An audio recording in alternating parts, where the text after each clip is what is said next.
Halo, ketemu lagi sama Bang Timur. Masih di bulan September, seri ABC Komik Indonesia terus share lagi judul komik lokal pilihan untuk tiap huruf di alfabet. Nah, kali ini kita lihat komik yang diawali dengan huruf L. Penasaran judul apa aja yang bakal gua share untuk kali ini? Yuk langsung kita cek videonya. Nah, biar gua makin semangat bikin konten serupa, please comment, like, subscribe, dan share video ini ya. Untuk permulaan, kita kenalan sama komik klasik berjudul Legenda Saung Kampret terbitan Mizan Komik karya Dwi Kun pada tahun 1999. Menceritakan kisah asal mula dari seorang pendekar muda bernama Saung Kampret dan Naib bin Jali. Dilanjutkan, kisahnya mengacaukan rencana pihak kolonial Belanda khususnya Gubernur Jenderal Jan Pieterszoon Koen saat VOC menguasai Batavia di abad ke-17. Komik hitam putih ini sangat legendaris dari berbagai sisi. Kisahnya sendiri sudah mulai dikonsepkan sejak tahun 1969 oleh sang kreator Dwi Kun saat tokoh utamanya belum bernama Saung Kampret, melainkan Mahesa Aspirin. Sosok Saung Kampret pun baru muncul dalam bentuk komik di majalah bernama Humor pada tahun 90-an hingga tahun 1996 diangkat menjadi serial di SCTV. Dan beberapa tahun kemudian barulah muncul kembali komik ini yang nomor awalnya menceritakan kisah mula dan legenda si pendekar baju belang dan pipi tembem yang tidak umum di masanya. Pak Dwi Kun sendiri merupakan seorang komikus dan kartunis ternama yang dikenal lewat karyanya Panji Koming, sebuah komik strip berlatar Majapahit yang senantiasa hadir di karya harian Kompas. Nah, tokoh Saung Kampret sendiri dikisahkan merupakan keturunan yang hidup di era VOC dari tokoh Panji Koming, jadi secara konteks latar, komik ini sudah memiliki nilai tersendiri ya. Kisahnya sendiri diposisikan sebagai suatu legenda yang tidak catat dalam buku sejarah, sehingga ada kesan fiksi sejarah dengan berbagai bumbu komedi di setiap petualangannya. Tokoh Saung Kampret juga merepresentasikan pluralisme karena keturunan Panji Koming ini punya darah Aceh, Bugis, Padang, Batak, Madura, dan Jawa Timur. Tapi bisa berbagai bahasa termasuk Belanda karena belajar dari seorang bangsawan Belanda. Tokoh pendukungnya juga tak kalah beragam yang menggambarkan kondisi sosial Batavia saat itu. Lewat ilmu silat yang mumpuni, kita juga diajak melihat aksi pendekar muda ini bersama rekan seperguruannya melawan para Antek Company. Hal ini digambarkan melalui goresan Pak Dwi Kun yang khas, di mana terasa proporsi kartun di tiap panelnya khususnya pada detail wajah tiap tokohnya. Tapi juga memiliki momen bombastis yang seru banget dilihat melalui arsiran beliau. Komik ini berhasil terbit sampai dengan 6 nomor, hingga judul terakhirnya di Woro Sendang. Namun cerita legenda petualangan Saung Kampret tetap dikenang karena bisa menuangkan potret sosial Jakarta saat itu, yang sebenarnya masih relevan hingga saat ini secara humoris.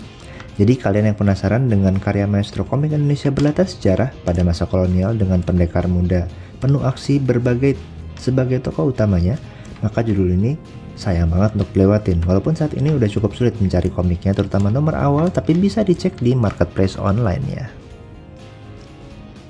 Berikutnya ada komik strip berjudul Laga Jakarta karya Benny dan Mice terbitan Kepustakaan Populer Gramedia atau KPG pada tahun 2007. Laga Jakarta merupakan komik strip fenomenal yang memotret kehidupan Jakarta yang penuh warna dari berbagai tema mulai dari perilaku warganya hingga masa krisis dan menjadi salah satu karya penanda zaman yang penting di dunia komik Indonesia.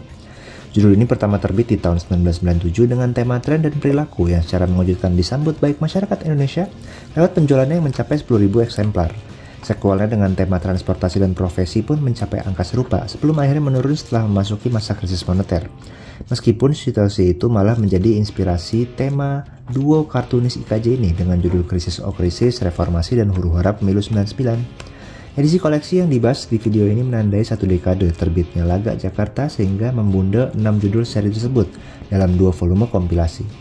Melalui ilustrasi hitam putihnya dengan gaya kartun yang menggunakan line art tebal, garis berlekuk-lekuk, dan arsiran kasar ditambah dengan ekspresi dan wajah yang komikal, Benny dan Mice membuat semacam laporan sosial atau sociological report dalam bentuk visual yang sangat relevan di zamannya dan menjadi arsip atas potret zaman jika dibaca saat ini. Panel per halamannya pun nggak dibatasi oleh standar tertentu, malahan seringkali satu halaman digambarkan full untuk satu momen atau potret seorang tokoh, tapi dengan teks observasional yang menggelitik sekaligus faktual. Secara pribadi, saya sangat terhibur dengan penjelasan visual yang deskriptif oleh kreatornya. Jadi kalian yang mencari komik strip penanda zaman transisi era 90-an ke 2000-an dengan berbagai tema yang dekat dengan kehidupan sosial warga Jakarta, rasanya harus banget cek komik ini, yang mulai sulit dicari tapi bisa dicek di marketplace online ya. Kita beralih ke judul lainnya yaitu Lotif versi Passbook karya Beng Rahadian terbitan Cendana Art Media di tahun 2009. Judul ini merupakan kumpulan komik strip tokoh Lotif sebagai representasi pemuda urban khususnya Jakarta yang hadir di koran Tempo setiap minggu mulai dari tahun 2005 sampai 2009, ditambah terbitan di media lainnya sebagai bonus. Lewat komik ini kita bakal ngikutin kisah Abdul Selotif atau biasa dipanggil Lotif, seorang pemuda lulusan D3 akuntansi yang peduli dengan sekitarnya dan sering terlibat dalam berbagai urusan, serta problematika masyarakat kota di lingkungannya. Komik strip hitam putih yang hadir dengan format 3-4 panel per halaman ini rasanya relevan dengan banyak pembaca, khususnya usia produktif lewat perilaku kesehariannya. Gaya kartun yang komikal sedikit mengingatkan dengan ilustrasi komik strip barat, meskipun kembali terasa relate dengan situasi lokal lewat topik yang diangkat. Hal unik lainnya adalah dengan adanya komentar yang muncul seperti layaknya kolom di medsos Facebook, atau di buku ini disebut sebagai passbook yang memberi perspektif lain atas sketsa panel di atasnya, di mana Lotif seolah mengomentari serta berinteraksi dengan mutual friends atau teman-temannya. Kisah di komik ini menjadi semakin dekat dengan pembaca lewat diangkatnya berbagai kisah nyata yang dialami kreator ke dalam beberapa komiknya. Buat kalian yang cari komik strip santai tentang keseharian pemuda kota di lingkungannya, judul ini bakalan cocok untuk kalian dan bisa dicari juga di marketplace online ya. Nah, berikutnya ada komik berjudul Lawsam 1892 karya Tony Masdiono terbitan Win Comics tahun 2022. Kita ikuti kisah persaingan pedagang opium di wilayah Lasem pada tahun 1892 yang melibatkan banyak pihak dan mengusik keseharian yang damai di kota kecil tersebut. Pada logi yang melanjutkan judul Karimata 1890 yang terbit sebelumnya, Pak Tony kembali menghasilkan suatu komik senyap atau salin komik yang luar biasa sehingga menembus pasar internasional. Kali ini komik ini berlatar kota Lasem yang dikenal juga sebagai Lawsam, sebuah kota pelabuhan penting yang menjembatani hubungan politik dan perdagangan Majapahit dengan kerajaan Tiongkok, serta sering didatangi oleh Laksamana Cheng Ho, bahkan menjadi kota penting di masa geger pecinan tahun 1740. Setelah diajak terpukau lewat Karimata, komik ini membawa beberapa tokoh dari judul tersebut serta terlibat dalam plot di komik ini, yang menurut gue lebih kompleks dari judul sebelumnya. Kita dikenalkan dengan lebih banyak tokoh serta faksi yang saling berseteru. Karenanya, komik dengan 6 bab utama ini memiliki narasi pembuka yang cukup rinci dibandingkan logi sebelumnya. Terlebih komik ini memiliki rating 21+ sehingga kisah yang diangkat cenderung dewasa. Dalam urusan ilustrasi kita nggak perlu meragukan lagi kepiawaian Pak Tony. Tapi di judul ini beliau makin menunjukkan kualitasnya lewat teknik pointillisme atau menggambar dengan titik-titik tinta yang ditorehkan, lalu ada penggambaran alam serta suasana malam melalui box blocking hingga bagaimana suasana pertarungan di tengah hujan dijabarkan tanpa dialog pada panel senyapnya. Setiap halamannya itu bisa banget nih misalnya dijadiin kayak lukisan yang dibingkai dan dipajang dalam sebuah galeri saking kerennya. Jadi untuk kalian yang suka dengan komik senyap dengan ilustrasi yang sangat indah dan detail karya salah satu maestro komik Indonesia, harus banget sih cek komik ini yang masih bisa didapetin melalui medsos Tony Masdiono atau Win Comics yang aksesnya ada di marketplace ya. Jadi gimana menurut kalian judul komik yang gue share kali ini? Ada yang bikin kalian tertarik untuk cari atau baca? Semoga membuat kalian pengen segera memburu atau cari tahu lagi tentang judul itu ya.